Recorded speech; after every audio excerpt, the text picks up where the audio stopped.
हरि बोल हरि बोल हरि बोल। जय जय राधा रमन हरि बोल। जय जय राधा रमन हरि बोल। जय जय राधा रमन हरि बोल। मेरा सब कुछ है अब तो तू ही सांवरे। मेरा सब कुछ है अब तो तू ही सांवरे। मेरे तन मन में रम गया तू ही सांवरे। मेरे तन मन में रम गया तू ही सांवरे। अब मैं जाऊं कहाँ कुछ तो बोल। अब मैं जाऊं कहाँ कुछ तो बोल। जय जय राधा रमन हरि बोल। जय जय राधा रमन हरि बोल। जय जय राधा रमन हरि बोल। जय जय राधा रमन हरि बोल। जय जय राधा रमन हरि बोल। जय जय राधा रमन हरि बोल। जय जय राधा रमन हरि बोल। नवल किशोर है प्यारो छलिया। मेरो मोहन है मेरो रसिया। नवल किशोर है प्यारो छलिया। मेरो मोहन है मेरो रसिया। मेरो मोहन है मेरो रसिया। हाथ ये आए तभी राधे राधे बोल। हाथ आए ये तभी राधे राधे बोल। जय जय राधा रमन हरि बोल। जय जय राधा रमन हरि बोल। जय जय राधा रमन हरि बोल। जय जय राधा रमन हरि बोल। जय जय राधा रमन हरि बोल। जय हो राधा रमण लाल की जय। सियावर रामचंद्र भगवान की जय। जय राधा रमण लाल की जय। जय श्री राधे जय जय श्री राधे सब जय श्री राधे। हरि शरणम।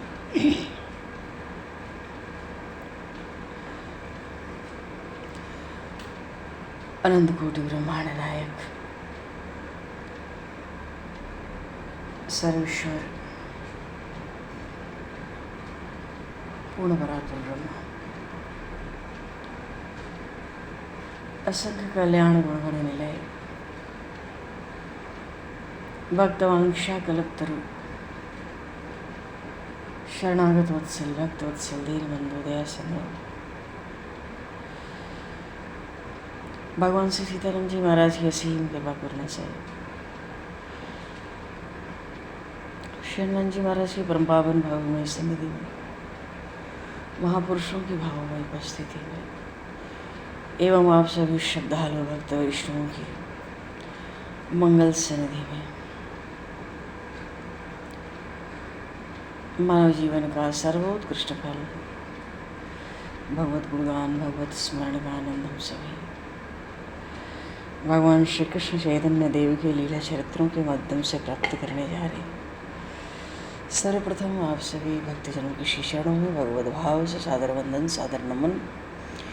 आप सभी को यथा योग्य जय श्री राम जय जय श्री राधे हरि शरणम जय श्री जय हरि शरणम जय श्री राधे। बरहापीडं नटवरवपुः कर्ण्यो कर्णकारं बिभ्रतभासा कनककपिशवैजयन्तीं च मालां रन्ध्रान् वेणुर्धरसुधया पूरेण गोपवृन्दैः वृन्दारण्यं स्वपदरमणं प्राविशद गीतकीर्तिः।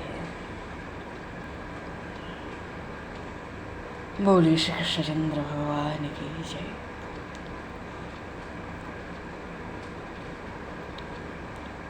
इकतीस को रविवार को दिन श्री राधाष्टमी का व्रत है, उत्सव भी है। तो कल हम लोग राधाष्टमी की भी व्रत की कुछ महिमा और राधाष्टमी का महात्म्य कुछ जरूर प्रभु चरणों में बैठकर स्मरण करेंगे। पर अभी हम लोग भगवान श्री कृष्ण चैतन्य देव महाराज की लीलाओं की ओर चलते हैं कथाक्रम में। वहाँ पर यवन भक्त श्री हरिदास ठाकुर का चरित्र है, हरिदास जी महाराज का, जो एक नामनिष्ठ भक्त ही नहीं है, भगवान नाम की जो महिमा है उसका सजीव अवतार है। नाम का अवतार नहीं है, भगवान नाम महिमा का अवतार है। ऐसे श्री हरिदास जी महाराज का चरित्र है। क्योंकि श्री चैतन्य महाप्रभु के लीला चरित्रों में तीन पार्षदों की प्रधान भूमिका है। एक तो श्री अद्वैताचार्य जी महाराज, जो वयोवृद्ध भी हैं इस समय, वो भगवान शिव भगवान नारायण के सम्मिलित अंशावतार हैं। दूसरे हैं श्री नित्यानंद प्रभु, जो साक्षात श्री दाऊ जी महाराज, श्री बलराम जी महाराज के अवतार हैं। और तीसरे हैं ये श्री यवन भक्त श्री हरिदास जी महाराज। भगवान आज ब्रज में हमारे दाऊ बाबा का भी प्रागट्य है। ये तो धरणीधर हैं, समस्त पृथ्वी को ये भगवान शेष हैं। दाऊ जी महाराज साक्षात यही नित्यानंद प्रभु हैं चैतन्य लीलाओं में। भगवान शेष हैं, भगवान अनंत हैं। 1000 फण के एक फण पे सरसों के दाने के बराबर परिमाण में संपूर्ण ब्रह्मांड को धारण करते हैं। आज ऐसे श्री बलराम जी महाराज का, क्योंकि ब्रज के राजा दाऊ बाबा, दाऊ जी महाराज को ब्रज का राजा कहते हैं और माता रोहिणी के पुत्र हैं, रोहिणी नंदन, और माता रेवती के स्वामी हैं तो रेवती रमण हैं। ऐसे दाऊ बाबा बलदेव जी महाराज का बड़ा मंगलमय प्राकट्य उत्सव आज ब्रज में। क्यों? आज भाद्रपद मास के शुक्ल पक्ष की षष्ठी तिथि है और इनके प्रागट्य उत्सव की तो समस्त सृष्टि को खूब खूब अनंत बधाई है, खूब मंगल बधाई है और खूब बधाई है। अब ब्रज में तो आज खूब बधाई है। बोलिए श्री दाऊ जी महाराज की। भाद्रपद मास शुक्ल पक्ष षष्ठी तिथि, परम सुहावना दिन था ब्रज में। क्यों? माता रोहिणी ने प्रकट किए दाऊ जी, और वो दाऊ जी तो भक्तों को अत्यंत सुख देने वाले हैं, भक्तों को भगवान की भक्ति का परम दान करने वाले हैं। ब्रजमंडल में जब माता रोहिणी के पुत्र हुए दाऊ जी बलराम जी, इतना आनंद हुआ पूरे ब्रजमंडल में। ब्रजमंडल कहने का अर्थ है 84 कोस ब्रजमंडल। और गोरस की कीच मची, दही दूध घी। नंद बाबा, अब वसुदेव जी महाराज तो ब्रज में है नहीं, वो तो कंस के कारागार में है भी। वसुदेव जी के पुत्र हैं बलदाऊ जी। क्यों? माता देवकी के 7वें गर्भ का संकर्षण हुआ। मानो माता देवकी के 7वें गर्भ को खींचकर माता रोहिणी के गर्भ में स्थापित किया गया, वो भी 7वें महीने में सीधे। भगवान दाऊ जी महाराज का एक नाम संकर्षण भी पड़ा इसलिए। और दूध दही धूम की, मेवा पकवानों की, गाय बछड़े बैल सबकी साज सज्जा। देवताओं ने आकाश से नगाड़े बजाए, अप्सराओं ने गंधर्वों ने गान नृत्य किया है। और ब्रज में खूब कीच मची है, चंदन की केसर की। गोपियाँ मिलजुल के खूब नंद बाबा के द्वार पर बधाई हो रही है। माता रोहिणी के सुपुत्र प्रकट हुए, आत्मज। लोग नाच रहे, गा रहे, बाजे बजा रहे, नगाड़े बज रहे। आकाश से देवता भी फूलों की वृष्टि कर कर के नगाड़े बजा रहे हैं, दुंदुभियाँ बज रही हैं। ब्रजवासी तो इतने मगन हैं, इतने फूले हुए हैं, मानो उनको आज कौन सा ब्रह्मानंद परमानंद की बड़ा कोई खजाना प्राप्त हो गया है। और खूब बधाई गाई जा रही है। दाऊ बाबा बड़े दयालु हैं। तो ऐसे दाऊ बाबा के श्री चरणों में हम सबका नमन है।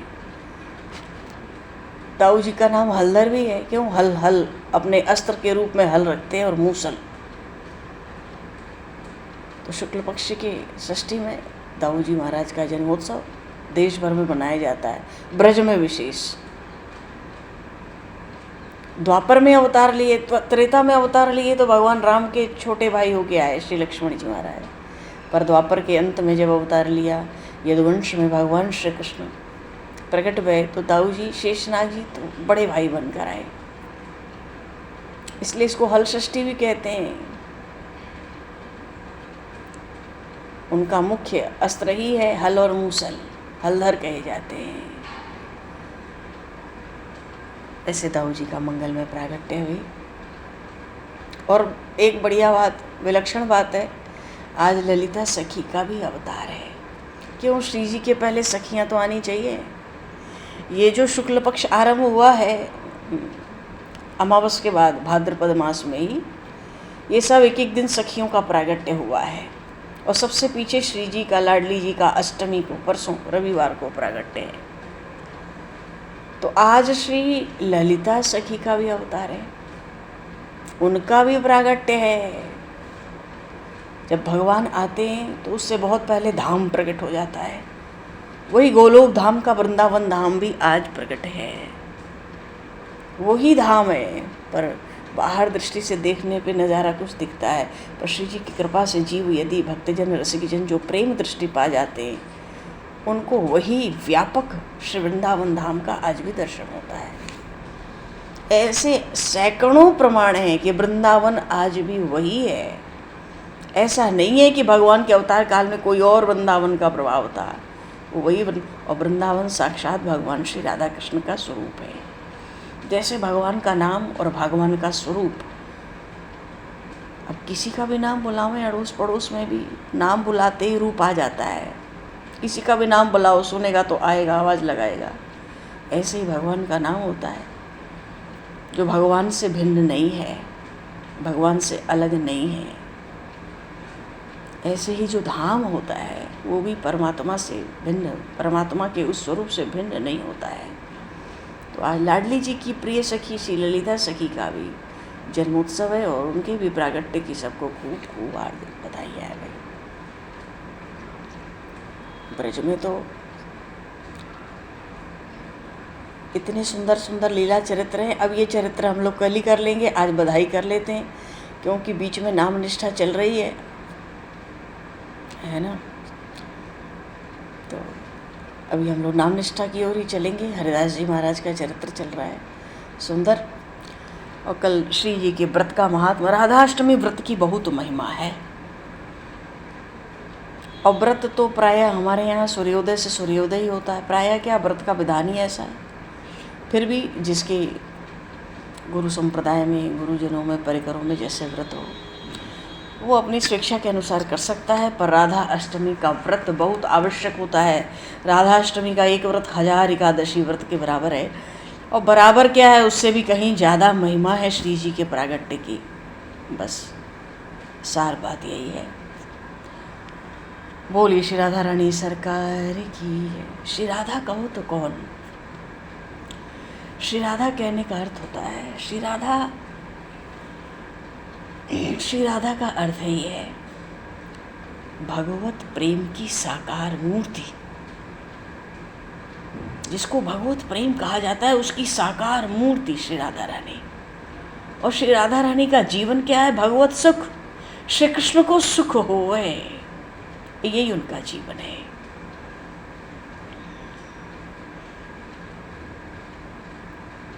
सृष्टि में सब कुछ उन्हीं से संचालित है। वो सर्वेश्वरी है, प्रकृति की भी अधिष्ठान है।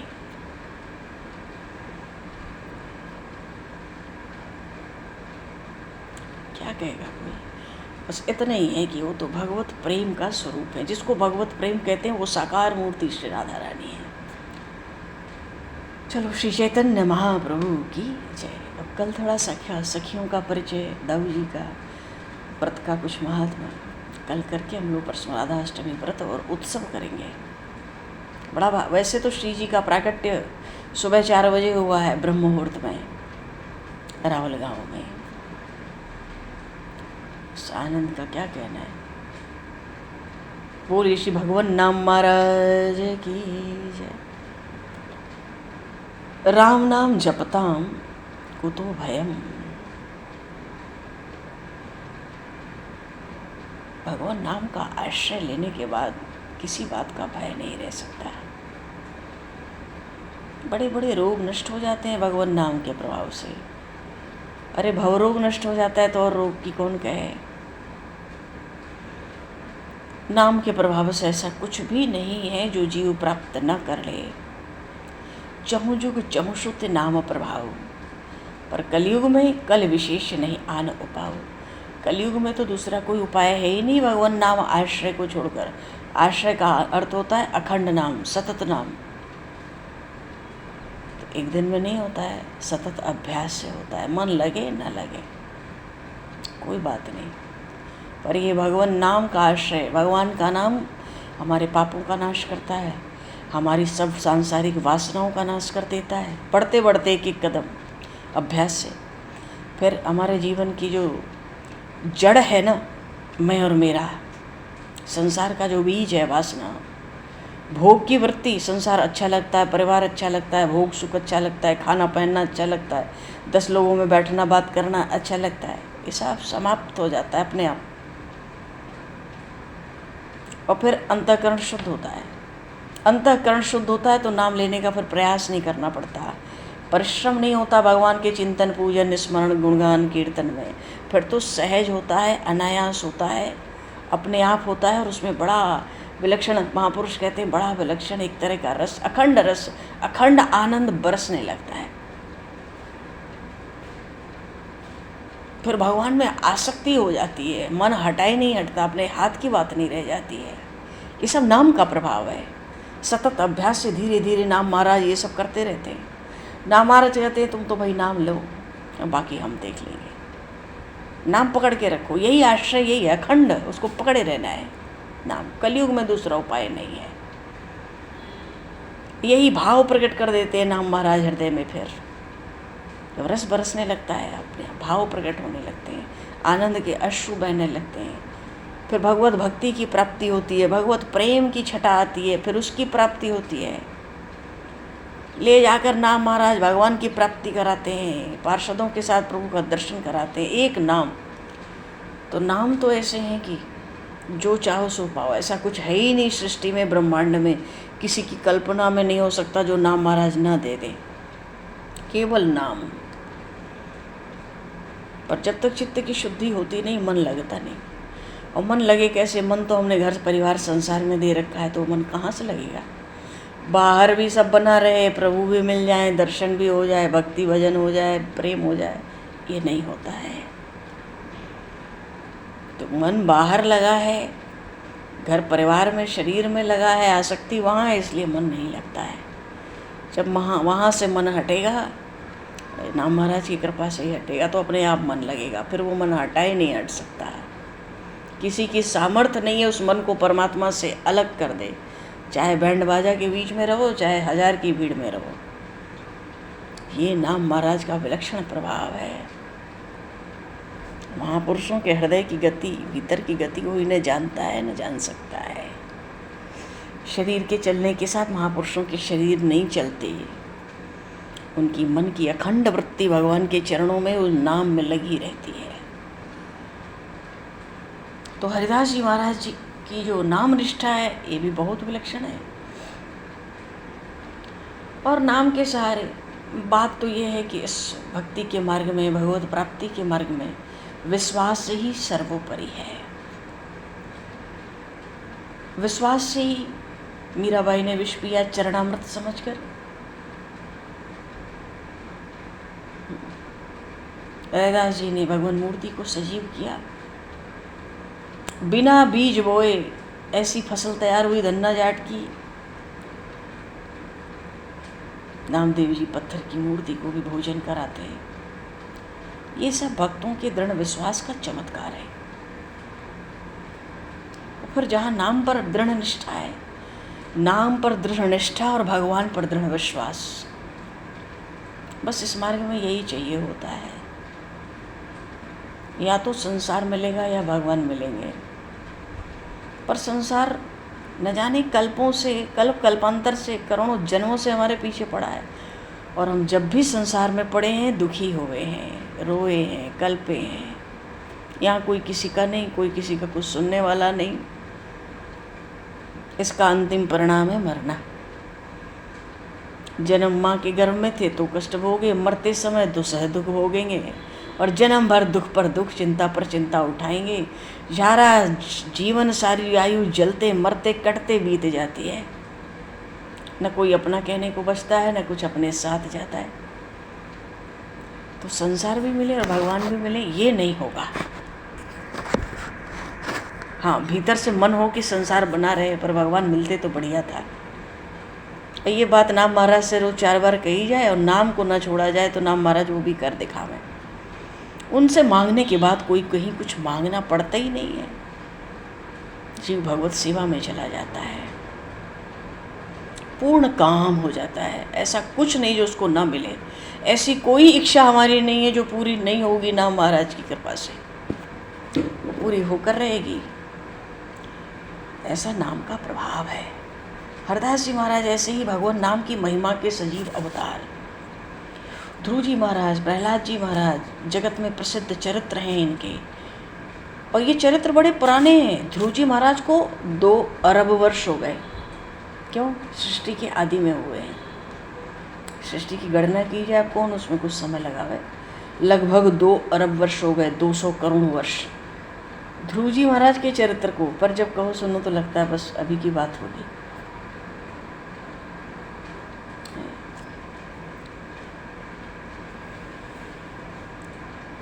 जिन लोगों ने हरदास जी महाराज के नाम निष्ठा की प्रत्यक्ष महिमा देखी, उनका संसर्ग किया, उनका सहवास प्राप्त किया,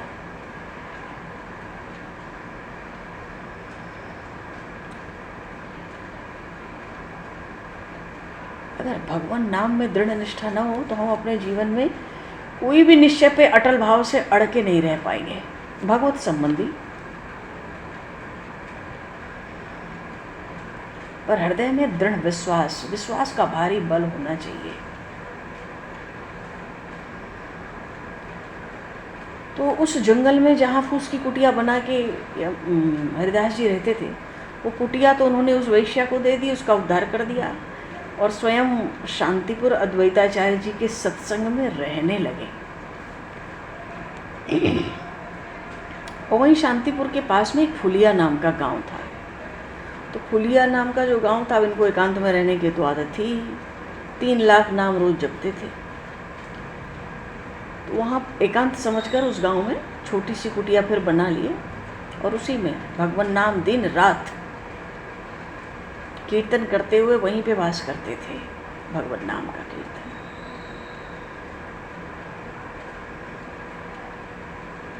और उस समय संपूर्ण देश में मुसलमानों का प्राबल्य था। ये बात पहले आ चुकी है। विशेषकर बंगाल में तो मुसलमानी सत्ता का, मुसलमानी धर्म का अत्यधिक जोर था। वो समय ऐसा था महाप्रभु के काल में, चैतन्य प्रभु के, इस्लाम धर्म के विरुद्ध कोई चूं तक भी नहीं कर सकता था। वो ऐसे कठिन समय ही में ही भगवान का अवतार हुआ करता है। जगह जगह पर इस्लाम धर्म के प्रचार के निमित्त काजी नियुक्त किए गए थे। वो जिसको भी इस्लाम धर्म के प्रचार में विघ्न समझते तो बादशाह से कह के भारी दंड दिलवा देते थे।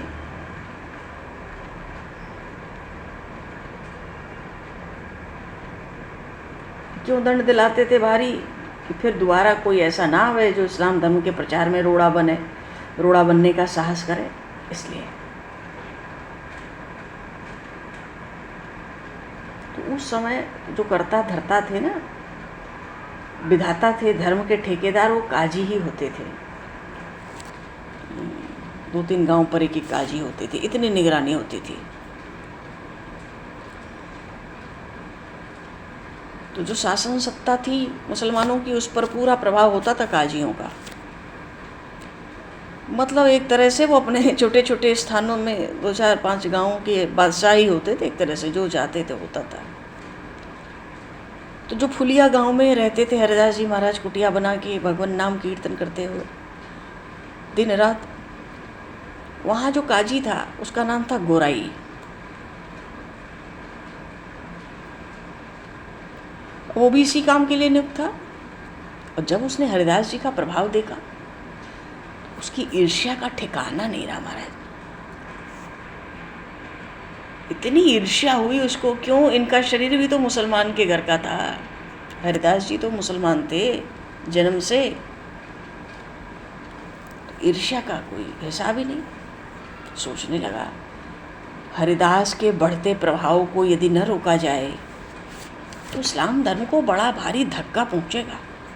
क्यों, हरिदास जाति का मुसलमान है और मुसलमान होकर हिंदुओं के धर्म का प्रचार करता है।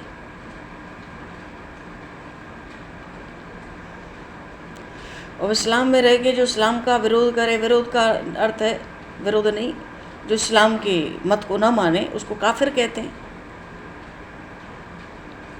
और इस्लाम में कहते हैं काफिर का कत्ल कर दो तो बड़ा भारी पुण्य है। और ऐसा नहीं किया तो दूसरे लोग इसका देखा देखी ऐसा ही करेंगे। इसको तो दरबार से बढ़िया सजा दिलानी चाहिए। तो जो गोराई था ना काजी, हरिदास जी के विरुद्ध राज दरबार में जाकर सब बातें बनाए आया।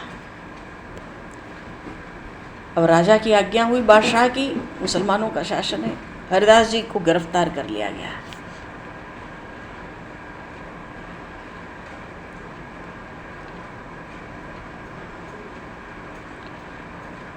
मुलुकपति थे, उनके यहाँ मुकदमा पेश हुआ, पर वो इनका तेज, हरिदास जी का इनका प्रभाव देख के चकित रह गए। बैठने के लिए आसन दिया, हरिदास जी बैठ गए। बड़ी दया भाव से मुलुकपति ने कहा, मतलब स्वाभाविक धार्मिक विश्वास के अनुसार, भाई तुम्हारा जन्म मुसलमान के घर हुआ है, ये भगवान की तुम्हारे ऊपर अत्यंत ही कृपा है, और तुम मुसलमान के यहाँ जन्म लेकर भी तुम काफिरों के से आचरण करते हो, इससे तुमको मुक्ति नहीं मिलेगी। मुक्ति का साधन तो वही है कि इस्लाम धर्म की पुस्तक कुरान में बताया गया है, वही है। हमें तो तुम्हारे ऊपर बड़ी दया आ रही है हरिदास, हम तुम्हें दंड देना नहीं चाहते, तुम अब भी तौबा कर लो, मानो अपने पाप का प्रायश्चित कर लो कि मुसलमान होकर भी तुम हिंदुओं के भगवान का प्रचार करते हो, उनके भगवान का नाम लेते हो, अब तुम ये सब नहीं करोगे और हमारा कलमा पढ़ लो,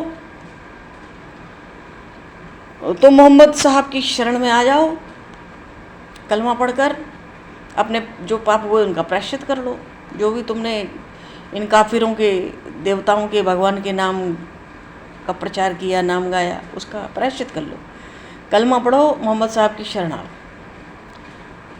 तो तुम्हारे सब अपराध क्षमा हो जाएंगे, तुम मोक्ष के अधिकारी बन जाओगे इस्लाम धर्म में। मुलुकपति ने समझाया, वो बहुत प्रभावित था असल में, आसन देकर बिठाया, उसको दंड देने का साहस नहीं हुआ, वो उनको समझाकर रास्ते पर प्यार से लाना चाहता था। उसकी बातें सरल थीं, सुंदर थीं, सुनी हरिदास जी ने, और हरिदास जी ने कहा, आपने जो कुछ कहा है, हे महाशय, अपने विश्वास के अनुसार आपने ठीक ही कहा है। हर एक मनुष्य का विश्वास अलग अलग तरह का होता है, जिसको जिस तरह का दृढ़ विश्वास होता है उसके लिए वैसा ही विश्वास फलदायी होता है,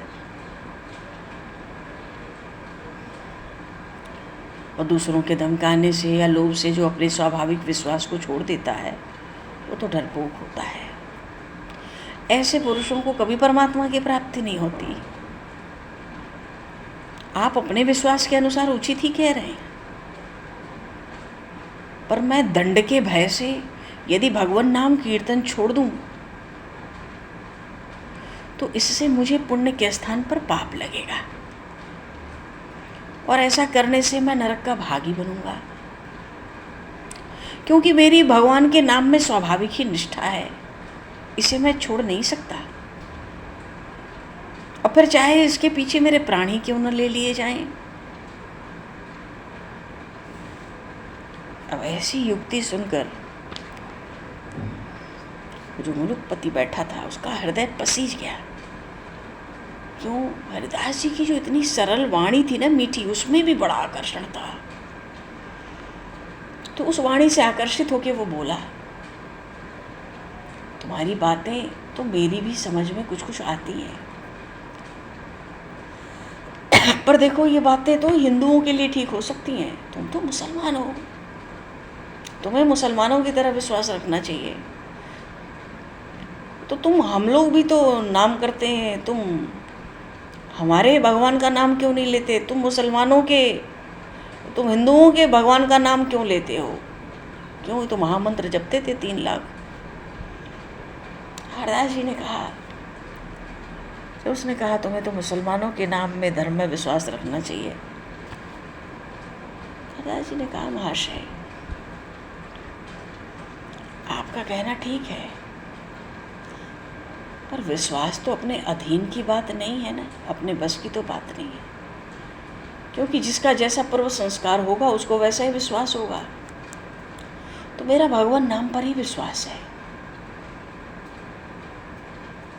देखिए, कोई हिंदू जब अपना विश्वास छोड़कर मुसलमान हो जाता है तब आप उसको दंड क्यों नहीं देते? क्यों नहीं उसको मजबूर कर देते हैं कि वो हिंदू ही बना रहे? अरे, जब हिंदुओं को अपना धर्म छोड़कर मुसलमान होने में आप स्वतंत्र मानते हैं तो ये स्वतंत्रता मुसलमानों को भी मिलनी चाहिए। कोई मुसलमान भी हिंदू हो जाए तो उसको दंड नहीं मिलना चाहिए। और फिर आप मुझे कलमा पढ़ने को क्यों मजबूर करते हैं? न्यायाधीश समझदार थे, चुप हो गए। तो गोराई काजी ने देखा मामला तो उल्टा पड़ गया। यहाँ जोर से चिल्लाया सभा में, हम ये सब बातें नहीं सुनना चाहते। इस्लाम धर्म में लिखा है जो इस्लाम के अनुसार आचरण करता है वो मोक्ष की प्राप्ति होती है, उसके विरुद्ध जो करता है वो काफिर है,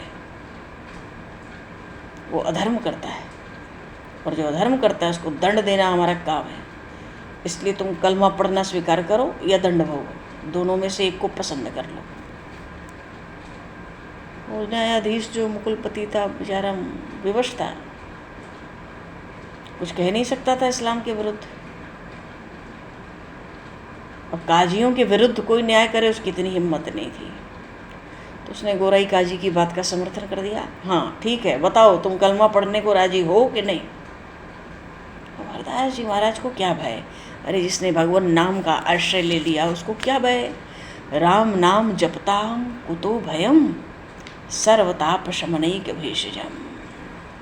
ऐसी औषधि तो ब्रह्मांड में नहीं है, सृष्टि की कौन कहे?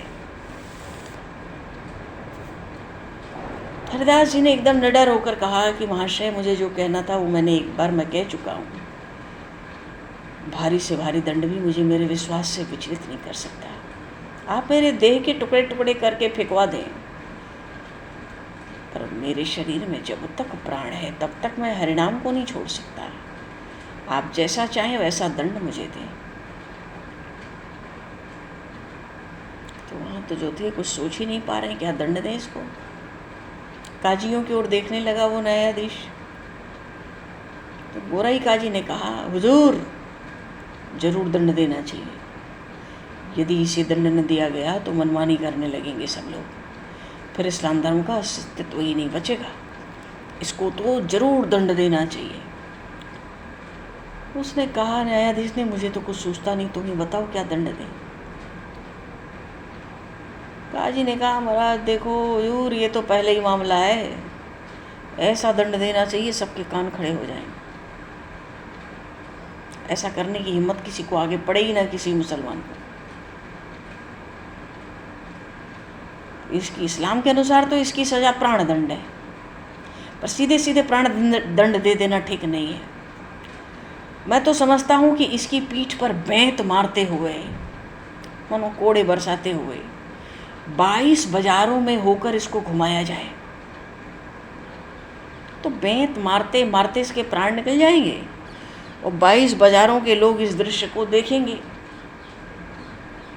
तो लोगों के रोंगटे खड़े हो जाएंगे, कभी किसी को हिम्मत नहीं होगी।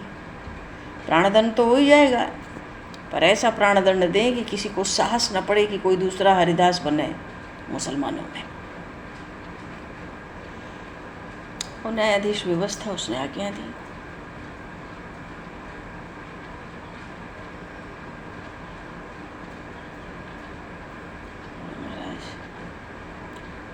निरंतर बेंतों की आघात से हरिदास जी का सुकुमार शरीर, उसकी खाल उधड़ गई।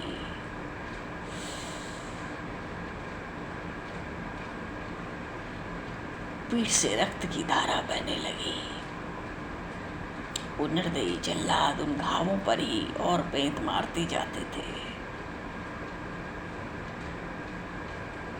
हरिदास जी के मुख में वही नाम, वही हरिध्वनि हो रही थी, मानो उनको वेदों की, वो जो बेंत पढ़ रहे हैं उनकी वेदना ही मालूम नहीं पड़ रही है।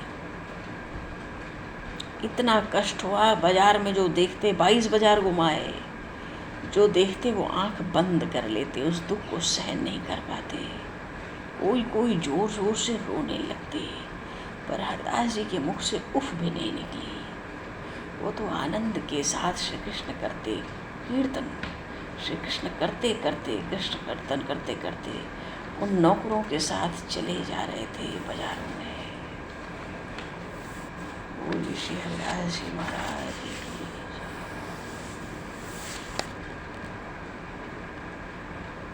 22 बाजारों में घुमाया, रक्त से शरीर लथपथ, पर प्राण नहीं निकले।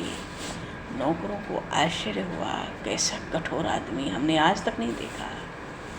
अरे 10-20 बेंत में ही मनुष्य मर जाते हैं, कितने तो 10-5 लगने से बेहोश हो जाते हैं। इसकी पीठ पे तो असंख्य बेतें पड़ चुकी हैं, आह तक नहीं किया। नौकर सोचते हैं अगर इसके प्राण नहीं निकले तो हमें दंड मिल जाएगा।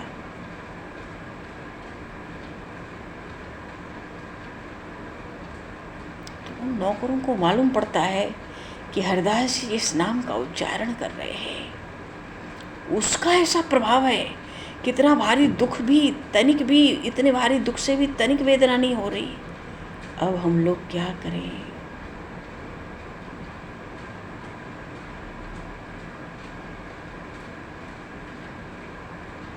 बोलिए श्री हरिदास जी महाराज की जय। चरित्र है जी अभी आगे। श्री चैतन्य महाप्रभु की जय।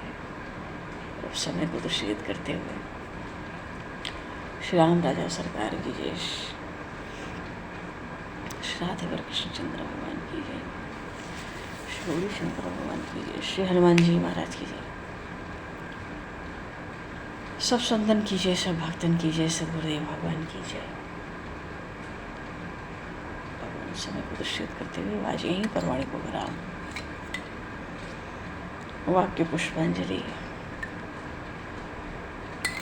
प्रभु के श्री चरणों में सादर समर्पित। आप सभी को भी भाइयों को जय श्री राम, जय जय श्री राम। बोलिए श्री दाऊ जी महाराज की जय।